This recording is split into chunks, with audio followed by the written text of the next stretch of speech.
Hello guys, আসসালামু আলাইকুম। সবাই কেমন আছেন? আশা করি ভালো আছেন। আমিও ভালো আছি আলহামদুলিল্লাহ। আজকে কি রান্না করলাম, কি কাজ করলাম, ছোট্ট একটা ব্লগ নিয়ে আপনাদের সামনে হাজির হলাম। আজকে আমি ঘুম থেকে উঠে নামাজ পড়ে বিছনা গুছিয়ে তারপরে বিছনাগুলো ভালোভাবে ঝেড়ে, সোফা ভালোভাবে ঝেড়ে, মানে সবকিছু ঝেড়ে গুছিয়ে তারপরে ঘরটাকে ঝাড়ু দিয়ে নেব। প্রতিদিন মহিলাদের একটা চিন্তা থাকে যে সকাল হলে আজকে কি রান্না করবে, আর যদি থাকে বাচ্চা তাহলে তো আরো টেনশন। বাচ্চাদের চাপে ঠিক মতো কাজ করতে পারি না, ঠিক মতো রান্না কিভাবে কি করব সেই টেনশনে থাকে। তো আমি এখান থেকে ফ্রিজ থেকে মাছ ভিজিয়ে নেব। আজকে রান্না করব তেলাপিয়া মাছ। আগে থেকে সবকিছু গোছানো থাকলে একটু রান্না করতে সুবিধা হয় আর কি। তো আমি আগের দিনই লাল শাকগুলো কুটে বেছে রাখলাম। এবার আমি কেটে এখানে আমি নিয়েছি করলা আমাদের নিচের গাছের করলা। আমি চিংড়ি মাছ দিয়ে ভাজি করবো। জাল দিয়ে নিলাম, শাকগুলো ধুয়ে নিলাম, দুধ জাল করে নিলাম, যে মাছ ভেজে নিলাম। লাল শাক দিয়ে মাছের মাথা দিয়ে রান্না করব আর মাছ ভুনা করব। এখানে আবার আমার বাচ্চাকে আমি একটু খাওয়াই নিলাম। আজকে রুটি বানাই না, তারপর পাউরুটি খাওয়াই নিলাম। আর আমরা কালকে ভাত ছিল তা গরম করে খেয়ে নিলাম। এবার আমি চুলায় মাছ ভুনাটা আমার হচ্ছে,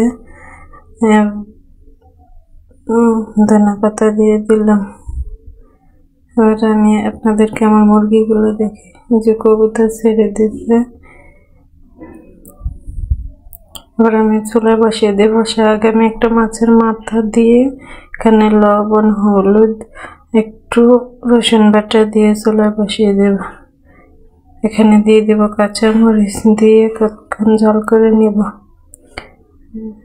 বলক আসলে তারপরে আমি দিয়ে দেব শাকগুলো কেটে দিয়ে দেবো। আমি আনাম ধুয়ে রাখছি শাকগুলো, এবার কেটে দিয়ে দেবো।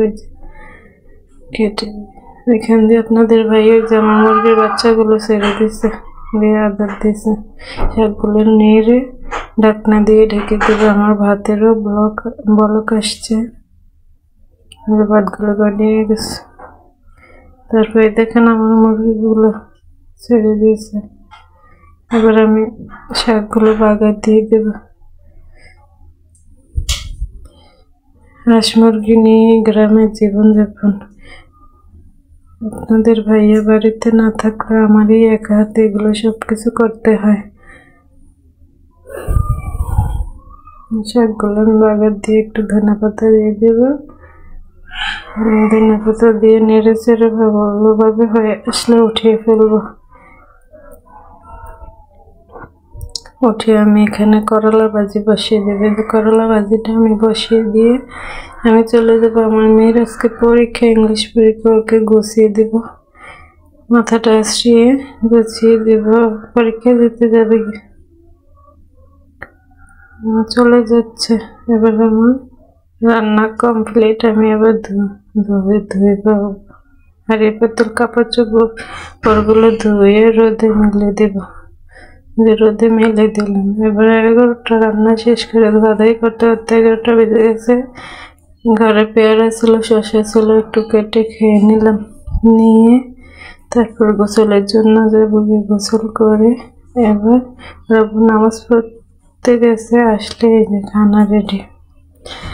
এই আর কি আমাদের জীবনযাপন। ভিডিওটা ভালো লাগলে প্লিজ একটা লাইক, সাবস্ক্রাইব।